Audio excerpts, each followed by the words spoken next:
Mom's sick, so I came instead. Little girl walked into the job interview with the Millionaire.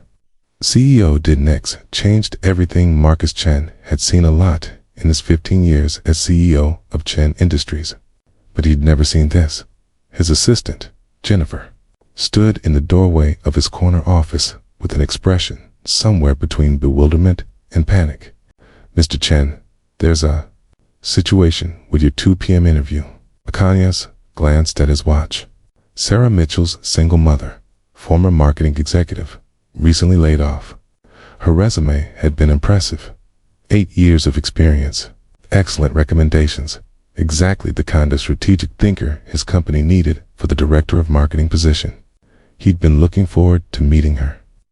"What kind of situation?" he asked, setting down the resume he'd been reviewing before Jennifer could answer. A small figure appeared beside her in the doorway. She couldn't have been more than 6 years old. Blonde pigtails, a gray cardigan over a pink dress that had seen better days, and scuffed sneakers. In her small hands, she clutched a worn leather folder that was almost as big as her torso, clearly an adult's portfolio. "Hello," the little girl said, her voice steady despite the obvious nervousness in her bright blue eyes. "My name is Lily Mitchell. I'm here for my mom's job interview." Marcus blinked. Jennifer looked like she wanted to disappear into the carpet. "Kaisi," Marcus said slowly, recovering from his surprise. He gestured to Jennifer that it was okay, and his assistant retreated, closing the door with an uncertain glance backward. Marcus stood and walked around his desk, then crouched down to the little girl's eye level. "Lily, is it? That's a beautiful name." "Thank you," she said politely. "My mom picked it. She's very smart." "I'm sure she is," Marcus said gently. "Lily, where's your mom?" The little girl's chin trembled slightly, but she straightened her shoulders. "She's sick. She has a really bad flu, and she's been throwing up since yesterday. She tried to get up this morning for the interview, but she fainted in the bathroom. I called 911 like she taught me, and the paramedics came. They said she needs to rest and drink lots of water and she'll be okay, but she can't leave bed for at least 2 days." Marcus felt his chest tighten. "That must have been scary for you," little Lily admitted. "But Mom always says when things are scary, you have to be brave and do what needs to be done." She was crying because she couldn't come to the interview. She said this job was really, really important, that it could change our whole life. The little girl held up the portfolio. "So I told her I would come instead and tell you all about her." Marcus had to take a moment to compose himself. "How did you get here, sweetheart?" "My neighbor, Mrs. Junot, relation to you? Probably she's staying with my mom. I told her I had an important errand, and she called me a taxi. I paid with money from my piggy bank." Lily reached into her cardigan pocket and pulled out a crumpled receipt. "It cost $18. I counted it twice." "I see." Marcus gestured to the chair across from his desk, the one where candidates usually sat. "Well, since you came all this way, why don't you have a seat and tell me about your mother?" Lily climbed into the oversized leather chair, her feet dangling well above the floor. She carefully opened the portfolio, revealing Sarah Mitchell's resume, work samples, and references, all neatly organized. "Mom's name is Sarah Elizabeth Mitchell," Lily began, her small finger tracing the words on the resume as if she'd practiced this. "She's 31 years old. She used to work for Brennan Marketing until they had to close down 6 months ago. She's been looking for a new job ever since." "What makes your mom good at marketing?" Marcus asked, genuinely curious now. Lily's face lit up. "Oh, she's really good at understanding what people want. Like last week, our neighbor, Mr. Patterson, was trying to sell his old car, but nobody wanted to buy it. Mom helped him take better pictures and write a description that told a story about all the places the car had been and how reliable it was. He sold it in 2 days." She paused, then added seriously, "Mom says marketing isn't about tricking people. It's about helping them see why something is valuable." Marcus nodded, making notes on his pad. "That's very insightful. What else can you tell me?" She works really hard, Lily continued. Even though she lost her job, she still wakes up early every day and sends out resumes and studies new marketing things on her computer. She takes classes online at night after I go to bed. I know because sometimes I sneak out and see the light under her door. The little girl flipped through the portfolio, pointing to various samples. These are campaigns she made for her old company. She increased their sales by 40%. That means if they made $10 before, she helped them make $14. And this one won an award. See? She pointed to a certificate. Very impressive, Marcus said, and he meant it. But what impressed him more was the fierce love and pride in this child's voice. Lily, can I ask you something? This must be hard for your mom, being out of work. How are things at home? Lily's expression became more guarded. We're fine, she said carefully.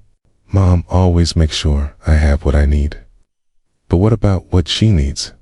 Marcus asked gently. The little girl's eyes filled with tears, but she blinked them back determinedly.